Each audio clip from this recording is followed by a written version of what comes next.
3 years ago, I came to this council with a view to really upping it in the public transport space and in the cycling space. And many of us are on that with that idea as well, and we're making great traction. And I came with a real keen idea for shifting gears on public transport and cycling, and certainly we have shifted gears. We've skipped a few gears, but we've got gears to go. And it's together. We've always done this together. No individual gets this across the line out of ego. It's about us all coming together for Auckland. And I'm reiterating the words of the Mayor here and being united on this. In 2008, cycling was viewed as, the new golf. The new golf, I remember that, and it was referring to the lycra-clad cyclists. 2016, it's no longer the new golf. Cycling is just modern mobility for everyday people in Auckland. It's just a way to get around, and people are recognising that. And it's taken us a while to catch up with that, but we've done great things. We've taken on an abandoned motorway ramp. Imagine that, an abandoned motorway ramp. We now call it Light Path, and it's being recognised internationally right now. It's won awards in New York, and it's up for the the International Architects Festival. Huge accolades, and 100,000 people used it in 3 months. Down on the waterfront, we just opened the Quay Street Cycleway just 12 days ago, and 7,000 people, cyclists only, have used it. And I just go back to Light Path. That's only the cycle numbers. We can't count accurately the pedestrian numbers on Light Path. So a huge appetite amongst Aucklanders coming to cycling and walking. Active modes generally, they are really coming out. It is certainly an interesting concept we have before us, and I guess a lot of us are trying to grapple with this PPP, our first commercial funding opportunity to do things differently. We've spoken a lot around this table about funding ways that are not rates-based, funding ways that are not debt-reliant, funding through more intelligent means of accessing finance rather than the predictable rate 'em or tax 'em. And this PPP fascinates me as well. This will be our first one, and it's a modest one over the line. But PPPs are not just about the finance. They are about the innovation that comes with the partner. And I have to take my hat off and acknowledge those in Wellington who are the directors of HRL Morrison, and they sit in governance of the Public Infrastructure Partnership Fund. And they are not interested in this just for a dividend, a very modest dividend return. They are interested in a social dividend as well. And that, if you look behind the construct of PIP, that is their mandate.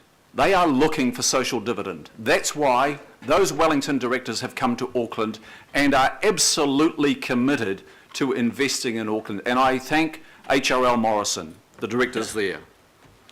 We're on our way, members. We're getting close. And I implore you to come together today and buy into this PPP.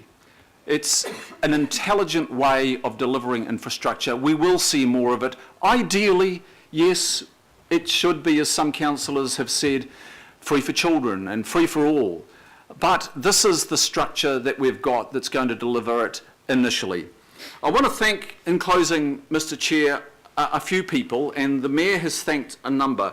Again, Robert Bevan Woodward, who is currently enjoying himself, probably from the back of a bike in the Netherlands, and Graham Knowles, wherever you are, Graham. Kirsten Scholler, you've been fantastic. Andy Smith from Walk Auckland. Barb Cuthbert, the current Chair of Cycle Action Auckland. Generation Zero. Transport Blog for such strong advocacy on this, those two entities.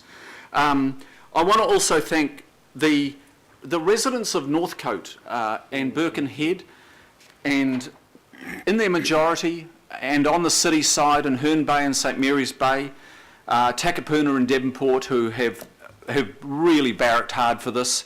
I also want to thank the NRA for forcing us to refine the design, and that's what you get when you get appellants. It forces you to sharpen up your act, and I do acknowledge Kevin Clark and the NRA.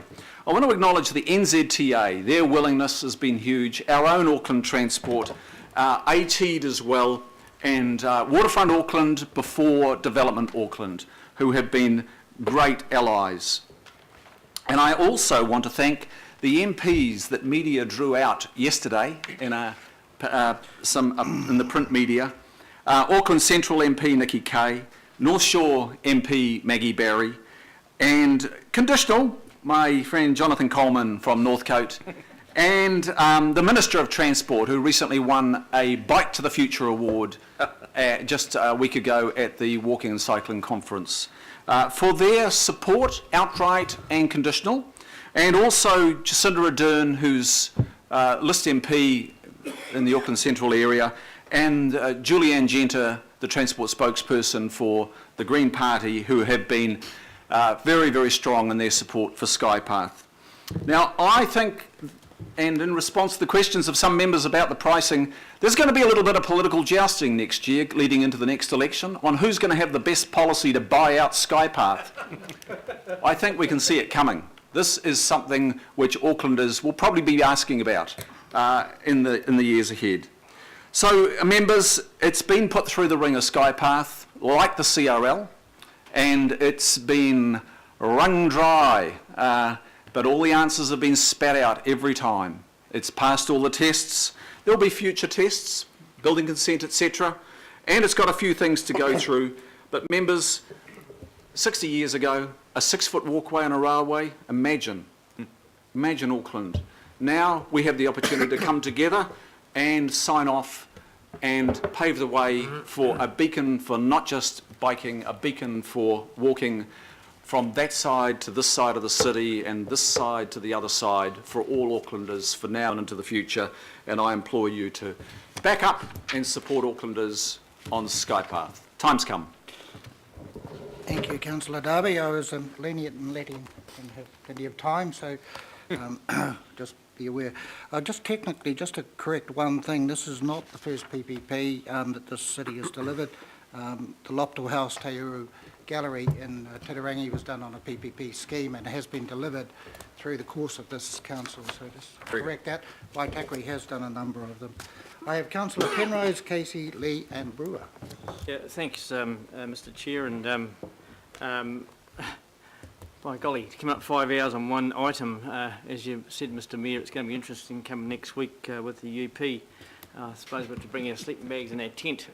It's going to be a really interesting one. High sex. But you talk about PPPs, and it is an interesting one, because sitting down with AT a few months ago on a park and ride for Papakura, and instead of building this a 2-storey, I said let's just do a 6-storey and get on with it, and through a PPP, and had the private investors there ready to roll, but they're still grappling with that one, of course.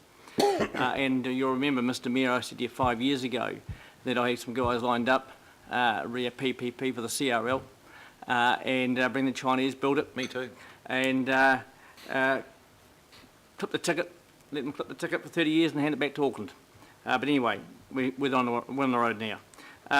Look, you know, I might have upset a few people a wee while ago, the other week actually, last week, I think an email came out regarding the committees round the Rainbow Committee, Disability Committee, the Committee for the Elderly, blah, blah, blah. And I said in my email response to Phil, you know, I don't support any of them because I'm here elected to represent everybody. And I'm not into walking and cycling. Elderly Committee. I'm not into walking and cycling. I'm not into walking and cycling, but you know, I come into this council 5.5 years ago, and I might have been a bit narrow-minded when I first came in, first 12 months. No. And I sat back and realised, hang on a minute, you know, I'm here actually for the region, not just for my own local backyard. And whilst I got criticised by some of my elected in one part of my ward when I was pushing for tolling and congestion charging and then the transport levy, Mr Cashmore. And I was told, you know, we don't support any of them. And I thought, well, hey, manufacturing, does everything get manufactured in your ward, in your part of your ward, and no one has to travel outside it? Then if that's the case, everyone would like to live there. That aside, I've looked at the great things that we've produced in this 5.5 years, and I just want to say to Barbara when she spoke earlier, man, it was nice to have someone sum it up for what we have achieved, because we get that negative publicity all the time. And one in particular is the Otahuhu pools, where it's a $31 million complex, user pays, where it has brought the community together in droves, massive droves, 40 plus years it went without. And it was just one of many things across the region. And I look at some of the projects that I didn't support, but many support. Yet I support an LTP and I support an annual plan. And everyone wants their wish list, but sometimes they don't want to commit themselves to certain things. We've got an item coming up soon with the St James, and sorry, Mr Mayor, I'm one of two last time that didn't support it, and I won't be supporting today, but for my reasons. But this one in particular, it brings Auckland together. And again, it goes back to, I'm not into walking and cycling, but I must say last weekend, I was for 8 kilometres last Saturday and 7 kilometres on Sunday, pushing my son around in his wheelchair, chasing Pokemons. And no doubt I'm hoping that he might have the opportunity to be able to be pushed over this bridge, hopefully. Hopefully. Nice. But that aside, we've got some hurdles to cross yet. We have some hurdles to cross. But if I keep my narrow-minded attitude, nothing will get built in the city. Yeah. And, I keep saying I'd love to have said no to the LTP. I would have loved to have said no to the annual plan, because there was stuff in here I didn't support. But what would that have done for New Zealand? What would that have done for the globe? And in particular, you heard Generation Zero today, and I just want to acknowledge Nico and Barbara in particular, around, the international stage, because it brings people to New Zealand. And whilst I get criticised sometimes in the south, we don't come into the city. Actually, in fact, they do. And you've got to build your city to attract people to come to the city. And but if I look at the rate take for Papakura alone, $32 million annually, and one project we signed off this year, $81 million. Would that ever happen under our small little Papakura District Council? No, it wouldn't have happened. So there's some really big things here that we've got to think about. Look, I heard this morning about the dual road carriage and the funding for that and the pricing. Well, whether you're on a push bike or whether you're on a car, you're paying for it. If you're going to use a sky path, you'll pay for it. Whether in a vehicle of any description, you're paying for it, whether it's in fuel charge or whether it's in registration, you're paying for it. So, look, I'm just happy to sit back, but I think I'll be supporting these recommendations today, because there's another hurdle to go yet. But sometimes we've got to think big, otherwise the city won't grow. And I want to leave something for generations to come. And some people say, yeah, you're building up the debt. But like everything, if you don't do it today, it's going to be 10 times dearer in 5 years' time. Thank you, Councillor.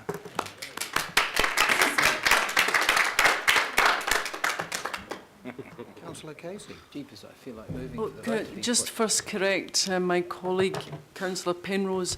He was referring to the advisory panels, and in particular the demographic advisory panels. We have 3 types of panels. I'm not sure if he's against all of them.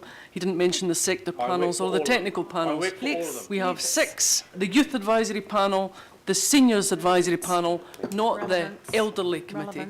The rainbow communities advisory panel, the Pacific Peoples advisory panel, the ethnic peoples advisory panel, and the disability advisory panel. But I'm here to work for all of them, Councillor Tracy. This is our chance to put our stamp on this project in a minor way. And you've heard this morning the couple of ideas that I'd like to float. And the first is an amendment to make accompanied children under the age of 5 free. And we can do that because we're the council and it's our project, and we can suggest to the new operator, who will be in charge of it all, that's what we'd like to see. And so it fits well with our Auckland plan, which puts children and young people first. And it would just be a great thing to do, because if you've got a couple of kids, if you're paying $6 each for the adults and you've got 2 or 3 kids, it's going to stop you going. But if you think your kids are free, you're going to have droves more people. And that's what we want to encourage people to use it. So it's a simple amendment, and Councillor Watson seconded it. If you would like to put it up, be very happy for you to agree with it, and then we can do the next one. Can we put that now? So it just says, we support free access to SkyPath for children under 5 years of age accompanied by a paying adult.